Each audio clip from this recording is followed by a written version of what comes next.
আমার নাম রূপা। আজ আমার পাত্রপক্ষ দেখতে আসছে। এই না যে প্রথম, এর আগেও অনেকে এসেছে। গায়ের রং কালো হওয়ায় আমাকে কেউ বিয়ে করতে রাজি হয়নি। আমি তৈরি হয়ে বসার ঘরে গেলাম। পাত্র বলে উঠল, আমার মতো সুদর্শন ছেলের পাশে কি তোমাকে মানায়?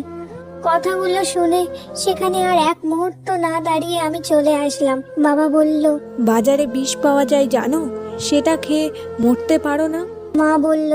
আমি আমার মেয়েকে কোথাও বিয়ে দেব না। আমি মাকে বললাম, মা, তুমি কি আমায় জন্ম দিয়ে পাপ করেছো? মা বলল, রং ফর্সা কি কালো হবে সেটা কি আমাদের হাতে থাকে? এই সমাজে কালো মেয়েদের যে কোনো দাম নেই, কিন্তু তারা পড়াশুনো করে শিক্ষিত হয়ে যদি কোনো পজিশনে যেতে পারে তবে সমাজ তাদের দাম দেয়। আমাকে একটু সময় দাও না মা। আমি তো তোর সাথে সব সময় আছি। তুই পড়াশুনো করে এমন জায়গায় ওঠ যাতে তোর সামনে কেউ মাথা উঁচু করে দাঁড়াতে না পারে।